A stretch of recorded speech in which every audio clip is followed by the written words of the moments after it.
Hello, everybody. This is Iced Blood. Welcome back to Dark Souls 2. How you doing, IB? I'll take that to mean you're doing well. So, first thing we're going to do today is I'm going to show you what I was talking about at the end of last episode. There is an Estus Flask Shard right here in Majula, and we're going to get hold of it because we're rather pitifully low on resources right now. Since we picked the knight, we have a decent set of armor and a decent weapon. And because we picked the healing wares starting gift, we have a decent spread of life gems. We've got 20 of them, and those are nice for some heals, but the Estus Flask is still a primary renewable resource, so we're going to use that as well. So there it is, right in that well from the hanging corpse, because, why not?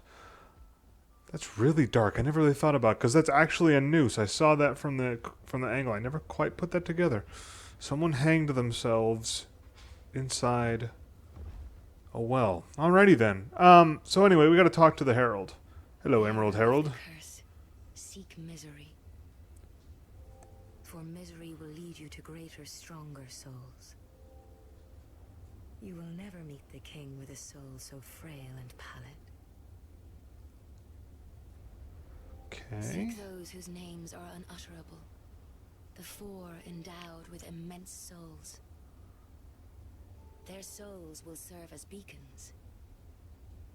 Once you have found them, return here to me, so that hope will not fade away.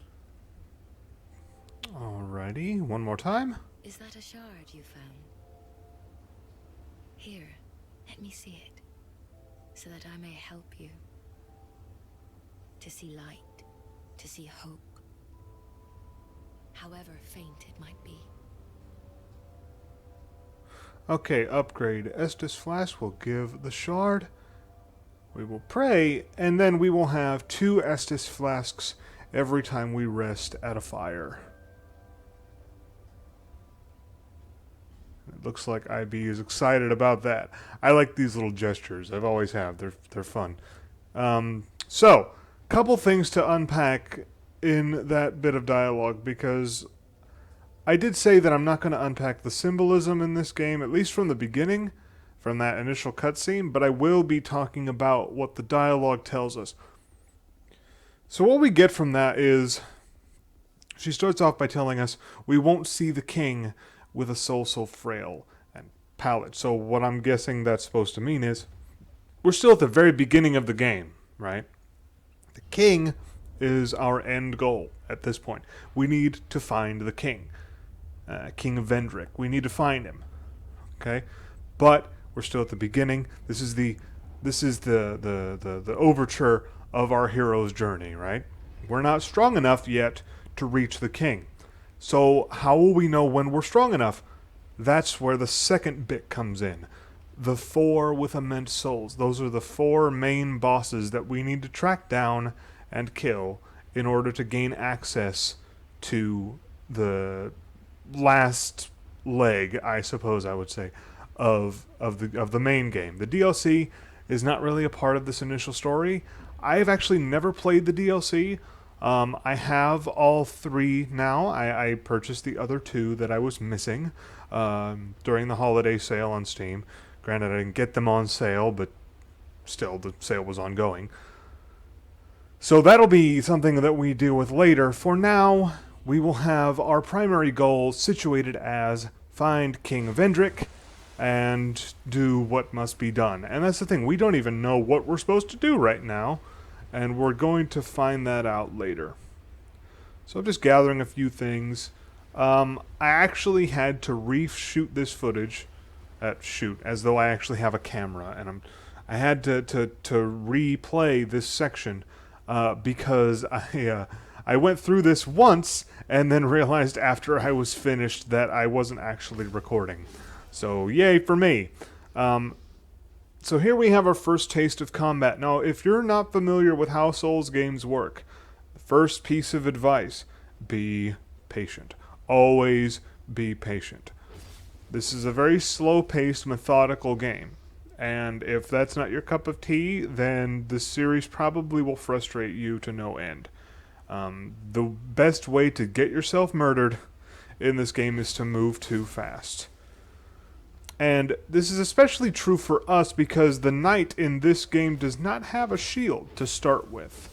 He has decent armor, he has a decent weapon, he does not have any method of defense. So, that means we have to be very methodical about where we place ourselves. And thankfully, since we don't have a shield, we can hold our weapon in two hands, which gives us more damage with each swing. And two swings, for the most part, will get rid of these standard enemies. So that kind of helps balance things out a little bit. If we're patient and we're careful about where we're standing, then we can take out enemies before they have a chance to hurt us that much. So best defense is a good offense. That's kind of the name of the game right now, until we get hold of a shield. Specifically, a shield that blocks 100% of physical damage, because that's something that we're not going to find for a little while. So even blocking will not actually get rid of the danger that we're dealing with by fighting enemies here. They're going to still manage to do some amount of damage even if we're blocking. So anyway, let's pick this up. Holy shit, where'd you come from? I have no idea how I did that, but hey, go me! I'm a decent player, I will say. I am not going to call myself particularly good, but I'm not bad. And I can say that since I have managed to defeat most of the bosses in the main game at least once in my first playthrough. I won't say all of them because it was a tag team effort. So I didn't beat all the bosses. However, I did beat most of the later game ones. I kind of took over in the second half of the game during that initial playthrough, the one I mentioned last time that took 95 hours. I'm hoping we don't take that much time, although, it'd be kind of cool. I kind of like the idea of a long haul, and this is definitely going to be a long game no matter what we have to say about it. I am not a speedrunner by any means, and considering the fact that the DLC is brand new to me, it will be blind. I hopefully will end up recording my first time through those new areas once we get to the point where they're feasible. And that should be a lot of fun. For now, we're treading old ground. But, now that I think about it, it's been a while since I've played any of this stuff, so it should be interesting anyway, just based on the fact that I might not remember where I'm going. Now, hopefully, I will manage to not infuriate you. I do have the Collector's Edition strategy guide, so that should help us along. If I ever run into a spot where I don't know where I'm going. So, we're in the Forest of Fallen Giants right now. The first combat area in Dark Souls 2, in Drangleic. Need to remind myself exactly how to pronounce it. Drangleic. Drangleic? Drangleic? Drangleic. I think you have to pronounce the I. So first thing we're going to do here is actually we're going to get rid of this guy. And we're going to fight the first Heide Knight. I think that's how you pronounce that name. So I think it's H-I-E-D-E, so I think that's Heide, or Hyde. I'm going to go with Heide. So let's see how it goes. We're going to get ourselves a weapon if we beat this guy. But let's... Oh, shit. Okay. No. Nope. Can we... Nope. There it is. First death of the playthrough, folks. A grand total of... Oh, what is it? 25 minutes? Counting last episode, I think we're looking at about, less than a half an hour in. We have died for the first time. I think I'll keep a death counter just to make things interesting. So, check the description of each episode to check the death counter. As you can see, we have resurrected. We have a tiny sliver of our health gone from dying once. And IB does not quite look as good as he did. He is not fully human. He is starting the process of hollowification.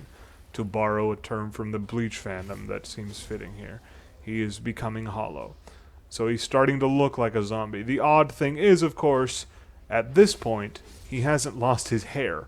So his hair is still very bright, light blue, even though his skin is very dark, mottled green. So, not the best combo there. We should get something to hide that face, for the sake of his dignity. And this is what the old hags were talking about when they said, you know, you'll lose your souls, all of them, over and over again. Because you notice that after every enemy's defeat, we're getting that little counter on the bottom right's going up. Those are our souls. Those are the souls that we have. And souls, as befitting a series with the title Souls in each installment. There we go. That's a little better. Souls are very vitally important in these games. It is our currency. We will be buying gear with it. We will be upgrading gear with it. And we will be upgrading our stats with it. So, souls are very, very vital. And the thing is, you lose all your souls when you die. And of course, this is for those who don't know how the game works. If you already know this, feel free to ignore everything I'm saying right now. But I want to be semi-informative, you know.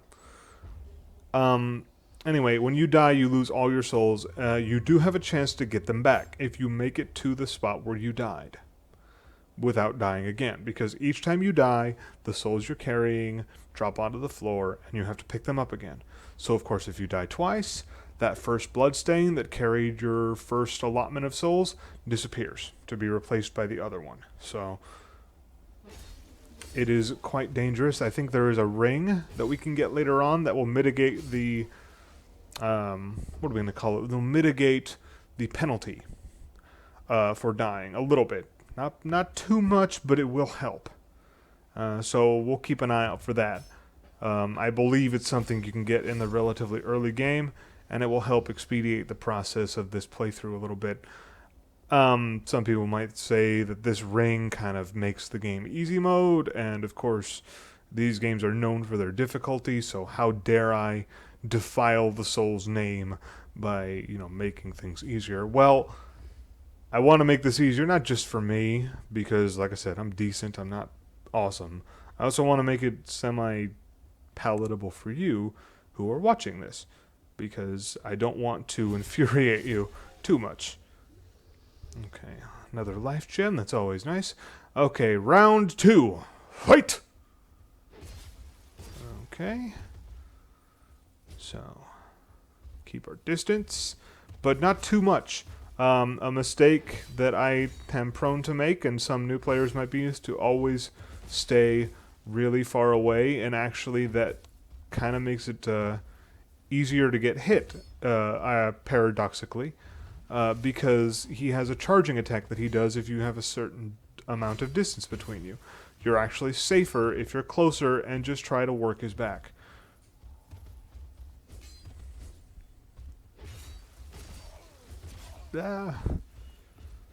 Not my cleanest work, but it is done, and we have ourselves the Heide Knight sword. So let's take a look at that. Let's see. Let's put on our life gems, and then take a look at our new sword. The Heide Knight sword. A straight sword originating in hide. A special alloy makes it very durable. The composition of the alloy in these swords remains a mystery, but in Drangleic the attempt to imitate it resulted in the similar Braden steel. Alright, we can't use it yet. Our dexterity is not high enough. I'm not entirely sure if I'm going to be using it. I haven't settled upon a build yet, so we're not going to be buying any stat increases until I figure that part out. It has some lightning damage, which is nice, especially in the beginning game, but for now this broadsword's doing us okay.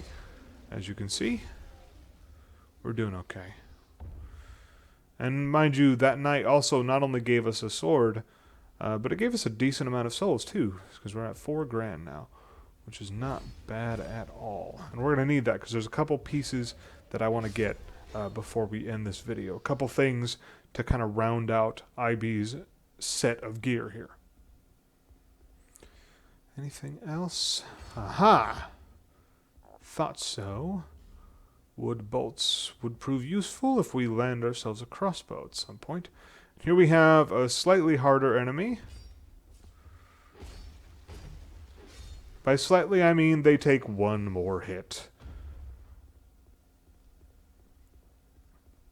So again, name of the game is patience. Always, always, always be patient. Rushing in headlong like I just did there, not the best move in the world. That is not proper tactics, although it worked out alright. This is the easy part of the game. The game does get quite a bit harder, and we're going to need to exercise that patience quite regularly as time goes on. Haha. Victorious! Okay, so we tracked down one bonfire back in the forest. We're going to find one more, and that's going to be up here. And then I think we'll have enough souls to head back to Majula and get the couple pieces that I was talking about before. And then we'll round out the video. And we might be able to find ourselves the first boss next episode. But that's counting the proverbial chicken. So let's find that bonfire first. Dramatic door opening. Dun dun dun! There it is! Alrighty. So let's light the fire. These are our checkpoints. We can use it to travel throughout the world of Drangleic. Buy something, anything. Oh, come now, help an old woman and buy something. Alrighty then. That's creepy. Okay. Remember I said souls are our currency. So we're going to use that. We're going to buy... Aha. There you are. Lenegrast's key. Key of blacksmith Lenegrast of Majula. Majula, the land of exiles, is comprised of abandoned old houses, one of which Lenegrast has fashioned into a workshop. That's actually kind of glimpsing into the future there, because we haven't even met Lenegrast yet, but we need his key. And that's what we'll get from you, crazy old lady. And now we're going to use the bonfire and travel back to Majula, the far fire. This is something that wasn't unlocked until pretty late in the game in Dark Souls 1, the ability to travel through bonfires. Very nice addition to this one, specifically since the world is so much bigger. Hello, sir. Who are you? I'm IB. Oh, it doesn't matter. Oh. Just help me open this door. I packed my tools in here, seeing it was vacant. But now somebody's gone and locked the door. That is Mr. Lenegrast. And we will open up his shop for him. What's in here, actually? Somebody died in here. That's interesting. What's in the chest? Ooh, a bow. That'll be useful if we ever brush up our dexterity. Ah, yes, very good. Now I can get to work. But first, let me set up. Come again later. Alrighty, sir. Will do. Alright, so that part's done. Now we have one more person to visit.